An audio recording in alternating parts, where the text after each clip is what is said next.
Okay, good morning, everybody, and welcome to my episode 11 of my YouTube video on real estate investing, property investing. And Thank you for watching episode 11. Yes, I've enjoyed my journey so far.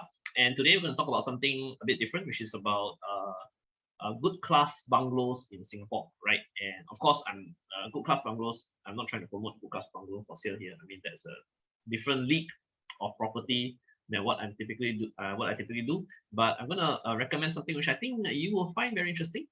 If you're interested in this topic of GCBs, right, in Singapore, landed properties in Singapore.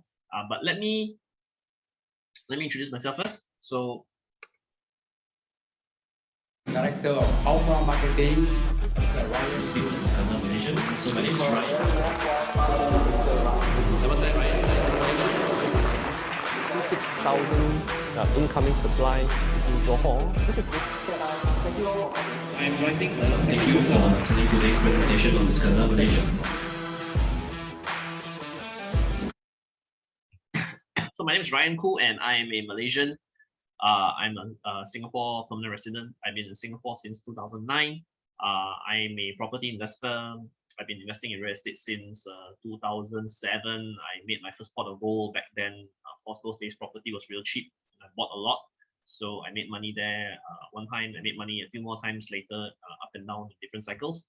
I'm based in Singapore today. I spent a lot of time in JB as well. But I'm in Singapore now because of COVID pandemic.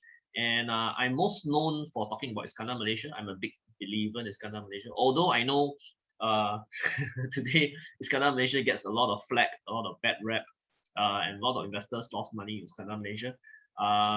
It's a bit of a timing issue for Iskandar, right? I talk about it a lot in my other videos. What I believe will happen in Iskandar, Malaysia in the years to come. I'm still quite positive about it. Of course, I have lost and made money in Iskandar, Malaysia. It's not always bad, but of course, most properties that Singaporeans bought probably negative, but not everybody lost money, right? There are a number of people, including myself, who made money. But I mean, I do have bad investments in Iskandar as well, but that's a different story. Anyhow, today we're here to talk about property, a different category of property. I have lots of experience. I've transacted. Oh God, a lot of property over the years. Malaysia, Singapore, US. I run a number of Facebook groups on property investing in Singapore, in Malaysia, right? And I run a number of small companies in Johor, and I'm of course a real estate agent in Singapore as well as Malaysia with ERA. And I'm also running ERA Johor as a general manager since middle of this year. But okay, never mind. Let's move on to the. I hope that that covers my credentials quite a fair bit. Let's move on to the topic for today. Oh, I wrote 2 books on Iskandar, Malaysia. Yeah, I can't miss out the slide. You can find them in in most Malaysian or Singaporean bookstores, right? And they cover Iskandar, Malaysia in quite detail.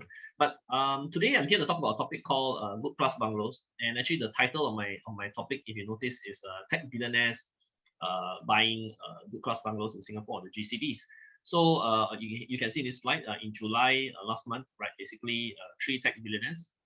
On the left is Ian Ng from Secret Labs, and of course Anthony Tan from Grab, and Tan Min Yang from Razer, and all 3 of them bought good class bungalows. I think in the range of 30 to 40 something million Singapore dollars, 30 to 40 million Singapore dollars, 40 plus million Singapore dollars, and they're all related to gaming and technology companies, right? And they bought 3 GCBs. Each one of them bought one, right? More or less in the same month. And the most recently, a few days ago, the CEO of TikTok, right? He's a CEO. He's not a shareholder. Just a CEO only. Okay, so a shareholder can also probably afford, but not the founder. He's the CEO of Asia Pac, TikTok, I think, right? I think excluding China, but he's a Singaporean. So he bought a GCB as well, 86 million, right? So his GCB is the most expensive of the 4. So what is a GCB? In case you don't know, a GCB is a good class bungalow, right? Basically, it's a super bungalow, right? So like in Malaysia, there'll be the mansions and the larger big houses, right? Not your typical bungalow, but super bungalow, right? The really big ones that you see around here. So in Singapore, there are only about 2,800 of these, right? There is a certain requirement criteria to be defined as a GCB in Singapore, right? And it's about 2,800 because why I say about, because the number do fluctuate a bit, because some people buy land, merge. Some people buy land and convert into 2 smaller sites of GCB, but it's roughly this figure. So they are a limited asset, and they're an asset that actually perform pretty well.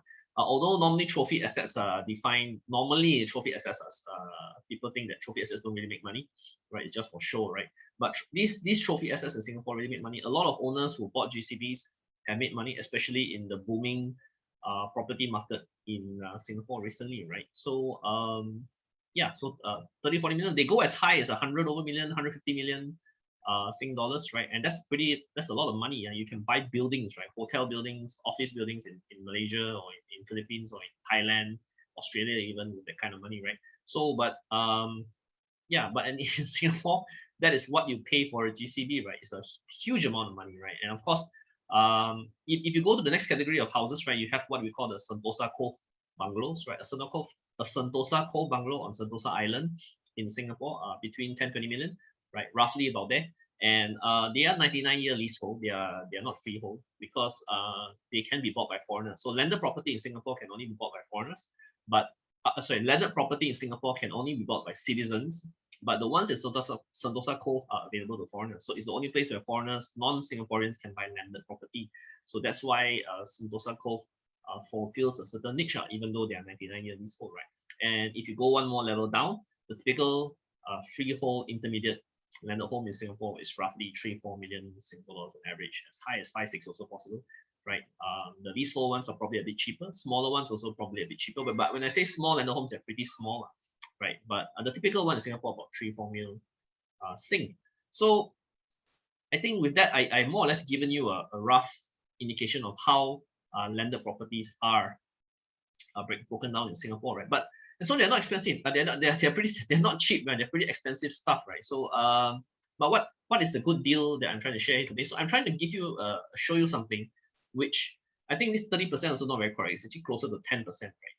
Good class bungalow quality property, GCB quality property at 10 to maybe 30% of the price of a similar property in Singapore, right? And of course, I'm referring to Malaysia, right? If it's just an hour away, the only place it can really be is in Johor, in JB, right? But before I go into specifics, how much exactly and where exactly, let me show you the house quite a fair bit, right? And why I say there's a big price differential, big price arbitrage, that I think these kind of properties are worth looking at, not only from investment value, but also from a lifestyle, living, actual use value, because these are great properties. If you live in one, you are someone who enjoy life. So the first one I want to show you is what the developer calls a black on white villa, right? But yeah, I mean, they're basically a super bungalow, right? So they are completed properties. These are already completed houses, right? Freehold, fully finished, right? And this one's called black on white. Land area about 24,800 square feet. This is about half an acre, and a built up of 9,662 square feet. So 9,600 square feet built up, okay? And 4 bedrooms, 4 bathrooms, and a swimming pool here. So if I show you the layout plan, so basically you can see how the architect has done it. There's a living area in the middle, right, with a deck, outdoor deck at the back facing a pond, outdoor deck in the front facing a swimming pool, right? So you have waters both left and right. Living, I think that's that's very rare and very fantastic, right? And you have the living area, the main entrance coming from here, so living. So the main area is basically the living dining area, dining, dry kitchen, wet kitchen, all on one side. Okay, and the bedrooms are all on the other side of the property, right? So that's how the house is built. I think a lot of it is for security reasons, and all this turfing, the land around it, is also belonging to you. So this is how bungalow number 1 looks like. And the second bungalow, they call it the court, right? Also completed, freehold, fully finished. And this one is bigger, about double the size. It's about 44,000 square feet. There's 1 acre of land here. I mean, it's pretty rare to find 1 acre of land on a landed property in Singapore. I mean, much less anywhere in Malaysia. It's pretty rare to get 1 acre land for one house, right? Build up area 13,000 square feet, right? That's like 13 3-bedrooms in Singapore. 13 3-bedroom condos in Singapore. Can you imagine 13 3-bedroom condos in Singapore in one landed property? So these are definitely GCB level or equivalent to GCB in a way, right? Properties, right? Again, 4 bedrooms, 4 bathrooms, and a private swimming pool. And I think, as you guess by the name, the court design, there's a big courtyard garden in the middle, right? And similar to the earlier house, actually this house is sort of split into 2, where they have the living, dining, dry family area on the left, on the top here, with the bedrooms again at the bottom split. So effectively it's something like two houses, but of course they share a common roof, right, and a swimming pool at the back, right? So now let me do one step further and show you a 3D walkthrough, because I do have a 3D walkthrough, right? And what I'm going to show you, right? Let me switch my screen a little bit.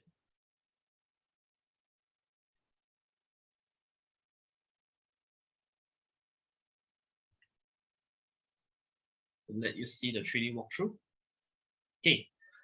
So this is the black and white villa and outdoor view. So these are all single story. Yeah, if I didn't mention it earlier, single story bungalows, right? And let's go to the floor plan, right? So they have a very nice 3D system here in place to allow you to view the house, especially during COVID periods where people can't visit, right? So you can see this is the layout. And let me start from the entrance of the house, which is over here, right? So this is outdoor just now where all the car parks are parked, right? And if you look in, right, you see the living area, right? And the living area has a very nice double volume height, right? And if you look at the right, that goes into the kitchen area. So I think let's go to the kitchen area first, right? And you can see a very nice dining area, just calm, dry kitchen, and with windows, a lot of natural lighting, both left and right. And of course, if you look to the left, you will see the swimming pool, right? And the swimming pool is a long lap pool, and it looks into the living area as well, where the outdoor deck I mentioned earlier. And if you look on the other side, actually that's where all the bedrooms are, right? So dry kitchen over here, so fully furnished, right? And a completed finished wet kitchen either. And if you go to the back, there is of course the yard, outdoor yard, right, for the washing machine and stuff. So a pretty decent size wet kitchen and dry kitchen, right? Let's go to the living. So yeah, there's a powder room here, right? If you go to living, and let me stand on this spot, right? You have a pretty large living area, double height volume. At the back, you can see the small pond at the back. I would probably change the landscaping to something more colorful, but I mean that's my personal preference. And then you can have the long lap pool here. I think this is the money view, right? You have a very beautiful view of the bedrooms on the left, the dining kitchen area on the right, and a very fantastic, already renovated double volume living area, right? If you stand here to look at the back part of the water, right, you get a very nice pond, right? And of course, all the landscape out there, that land is yours as well. So come, let's take a look at the bedrooms, right? So this is a bedroom. I'm not sure this is a bedroom, but could be a bedroom. But there's one bedroom over here. There's supposed to be 4 bedrooms in the house, right? So one bedroom over here. This is the bedroom, its own bath. So all bedrooms ensuite bathroom, right? Study table, and it has a natural lighting facing the back. In case you worry about security, this project is infamous, very famous for its security, right? They probably have the most top security in Johor, right? For a gated guarded project, right? But again, gated guarded projects are very common in Malaysia nowadays. Practically every project is gated guarded nowadays. So 4 bedrooms, right? All in suite bath. I can go in and show you what a suite bath is. So I mean, yeah, furniture quality done up very nice. Wardrobes, study area, dressing table. Let me just see the bathroom for this room. Yeah, okay, full tiles. I think that's natural light also, if I'm not wrong. Right, from the top of the ceiling. Right. Let's go and see the master. Right, and then of course all the bedrooms have a similar swimming pool view, right, coming out of the bedrooms. So this is the master bedroom. There's a dressing area, come study area here, right, and it's very nice built-in area. Again, if I were me, I'll put some actual really nice plants in the middle here, right? Master bedroom facing the garden, right? Wardrobe area, walk-in wardrobe, and you have a bathtub facing the back of the pool, so there's some water view. Very nice his and hers vanity top, right? So yeah, so that basically covers the black and white villa. Let me show you the court one. So this is the second bungalow. So it's a court, it's outside view. Again, you have a car porch here, and you can see actually the court area sort of like see-through here, right? But let us see actually from the floor plan, right? It's probably easier. So if you come in over here, right? So this is where we're looking from outside. So that's the car park area. If you turn in, you'll see the courtyard. So there is covered walkway. But on the left hand side, you see the kitchen, right? If you go in, there is the main reason for this house, which is a giant indoor courtyard, great for kids, great for pets. I mean, yeah, I mean, lots of things you can do in an area like this, right? Private area for the family to enjoy, right? On the left, as I mentioned, is the kitchen. Let's go. So you go through this covered walkway to, I guess, what you would call the real entrance of the house, right? Entering it, you see the living area in the corner there. There's some outdoor podium here, and then there's a family area /ish kitchen, slash kitchen, small dining breakfast area, I guess, and then the dry kitchen, fully equipped. I guess that's the microwave and the oven and the fridge, right? And again, if you look out here, you can see the courtyard, right? And full proper formal dining area, right? And yeah, that's nice. Okay, so again, this house comes fully furnished, in case you didn't catch me earlier. Let's go take a look at the living area. So this is the living hall. Again, it's a double volume, very big, very nice TV. And you over here, you get to look at all the gardens, right? Let's take a look at we can take a look at the turfing outside. So that's also part of your land, because this is a 1 acre plot. It's pretty big, right? So and over here you get a view of the swimming pool at the back, right? It's also a lap pool, right? Outdoor decking. On the floor plan, this area is supposed to be a gym, right? But I think in this design, they put sort of like a resting area facing the pool, right? I would probably make it a kids area if it was me, right? And here you have a kind of a family hall / meeting area, right? Very nice, right? A lot of space, a lot of natural light. Again, this area is also double volume, right? Like the living area. Okay, come, let's go and take a look at the bedrooms. Okay, let's go take a look at the bedrooms. How do I get up to the main door? Okay, so the bedrooms is like they all share the same roof, and yeah, that's a very nice view of the courtyard, right? So in a way, it's like another building, right, for this unit. And if you go in, there's a corridor there, like similar to the first black on white house. They have all the bedrooms on one side. So if you go in here, I think this is the master. Yes, this is the master. Wardrobe, right? Indoor garden, the bed over there. Where is the toilet? Master bath. There's a master bath, right? Her shower, very clear. Wow, double volume master bath, right? With a bathtub that also faces the indoor garden. It's very nice, right? And let's go take a look at the bed area. Right. Okay, standard bed area, king size, view of the garden outside.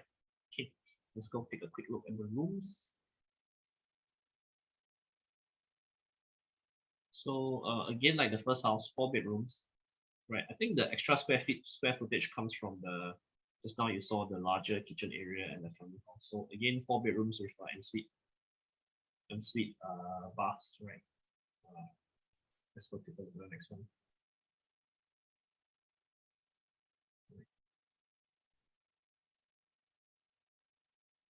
So very nice carpentry works, right? Again, with ensuite bath, all the rooms.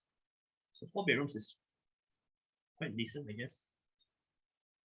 I mean, in Malaysia, when you build bungalows like this, the land is very how to say,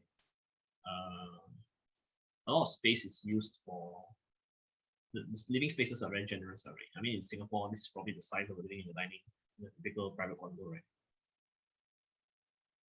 Yeah, very nice.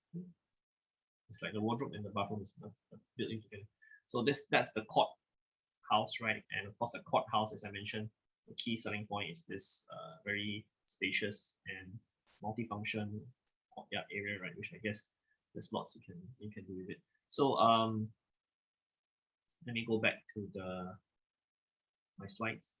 I hope you enjoyed that 3D walkthrough, right? So obviously, as you can see from the 3D, these are beautiful houses, right? And definitely in a level similar level to good class bungalows in Singapore, right? And the next question you probably ask me is how much, right? So how much you think is a bungalow like that, right? In JB, right? So those properties are actually in Leisure Farm, Malaysia. They are about 10 minutes off the second link, right? Actually, there's a new interchange coming up that will make it even closer than it is, right?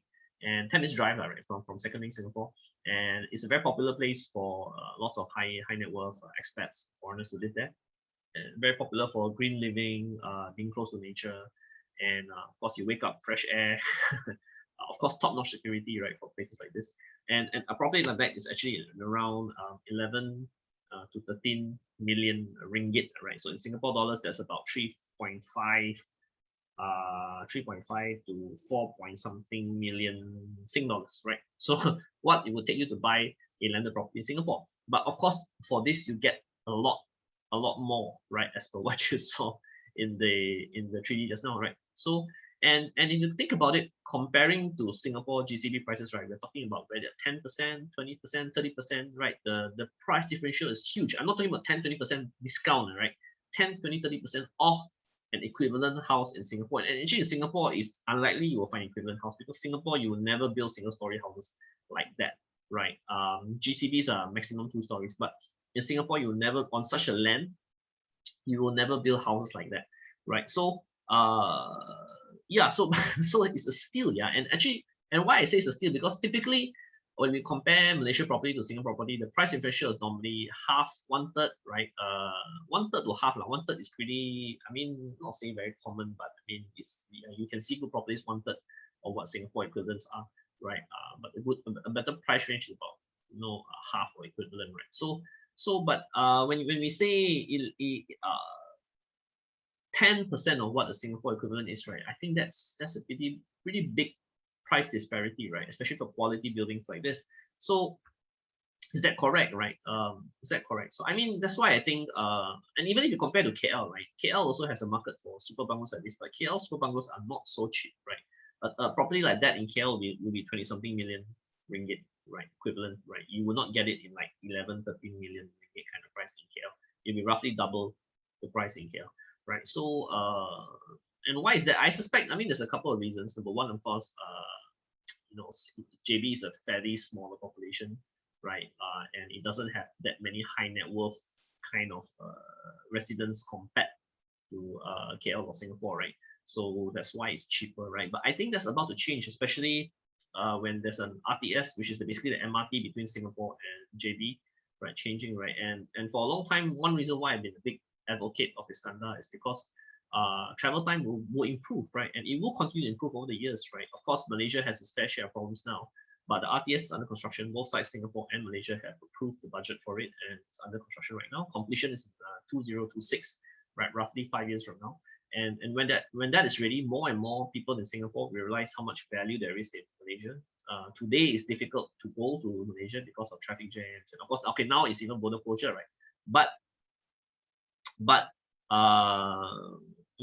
at least but once the border reopen, right, and I think they will see a lot of value because Singapore is not a cheap place to stay. It's fairly expensive, and you get a lot more value for your money in Malaysia, right? The only issue is travel time, right? You can't spend hours stuck in traffic, so RTS will change that, and that will help Iskandar Johor in a very big way. Singapore is land scarce, right? You unless you're going to be a billionaire in the next few years, it's very unlikely you can buy that kind of property in Singapore, right? So the next best thing, of course, is to buy Johor, right? And Johor will give you an opportunity to own this kind of property, where in Singapore it's almost impossible to, right? So I mean, talking about Malaysia now, of course, we're in the COVID period, and COVID cases in Malaysia are pretty high right now, but so are vaccination rates. And I think Malaysia is going through a very rapid vaccination process right now. I think the issue earlier was that we didn't have enough vaccine supply, but vaccination rates in Malaysia are going up a lot right now. And I think Malaysia will probably hit nearer to herd immunity towards the year end, and you'll probably see some form of border reopening again towards end of the year or early next year, right? And when that happens, I think there's going to be a massive economic rebound, because this downturn has been pretty long, right? Both for Malaysia and Singapore. I mean, this economic downturn has been pretty long. So I think when vaccination rate is high, herd immunity is there or almost there, and borders reopen, we're definitely going to see a big economic rebound, and that will definitely help places like JP, Malaysia, right, as the economy recovers. So, and I like to tell a lot of investors to start preparing themselves, to position themselves for this, because our money supply in the world has doubled during this COVID period. There's a lot of money sloshing around. The question is, go to where? And obviously, some of that market money has gone to the Singapore property market, and I think that spillover will happen to Malaysia pretty soon, right? So, landed living in Leisure Farm or in Iskandar is not new. I mean, this is a recent article in July. Singaporean family with also a single story house with multiple courtyards, right? So they did a multiple courtyard. This one is different, right? This one is they buy the land and they build themselves, which is another option. If you live in Leisure Farm, you buy the land and build your own bungalow to your specs. But of course, that costs you more money, like in a sense. But you get what you want, right? But I think this luxury segment in Johor will be bigger as years go by, because especially as the world becomes more connected, RPS is there, KL people come down more, Singapore people come up more, and I think this market will be set to grow. I think it's one of the niche markets in Malaysia worth looking to do, right? Because it attracts a lot of high net worth clientele, which of course in Singapore there is many, right? And I think it's an interesting piece of real estate to do, right? So like I said earlier, right, Leisure Farm is very famous for security, green landscape, very healthy lifestyle, and lots of high quality residents make their home here. I mean, I encourage you to visit when the borders reopen. It's a great place to be. I've been here many times. I always enjoy coming to Leisure Farm, and I think Leisure Farm will do well in the future for these kind of homes, right? So actually, if you're interested in the kind of properties that I talked about earlier, right, I think you can let me know. I mean, we are a marketing agent for these two bungalows, right, which I am sharing, because I think very few people in Singapore are aware of. So a home like this is a luxury living, right? Because it's very difficult to live in Singapore like that, right? I mean, in my Singapore house, in Singapore is always a space challenged country, right? There's always not enough space, right, in Singapore in a way, right? It's just nice and yet not enough sometimes in Singapore, right? And the other thing about this kind of properties, these are what I call generational homes. You buy them not only for yourself, but for your kids, for your grandkids, right? In the future, right? These are homes that you buy and you own for a lifetime, and maybe beyond your lifetime, right? And these are things, these are the reasons why people buy houses like this. I met people in Singapore who've done that, right? They bought bungalows in JB precisely for that reason, right? Because multi-generation homes, right? Where you do Chinese New Year mass gatherings and things like that. I mean, nowadays that sounds like so weird, right? Because in the COVID period, mass gatherings, right? Yeah, but these are what you do with properties like this, right? And for kids to enjoy a kind of life that you probably can only get in other countries, right? And maybe not in properties that you own, but this is something you can own for what a fraction of the price, right? A much cheaper, but a lot of value, right? Compared to Singapore. So I hope you enjoyed my video today. If you do like what I shared about the black on white bungalow and the quad bungalow in Leisure Farm, do let me know. I mean, I can arrange a viewing or more in-depth discussion with you on this. If you like the videos I've been talking about, please do like my YouTube channel, share the video, or subscribe to my YouTube channel. Thank you very much. And leave a comment if any. I always get back to comments if you have questions, right? Or you may reach me at my email or my phone numbers below. Thank you very much for watching my video. Thank you.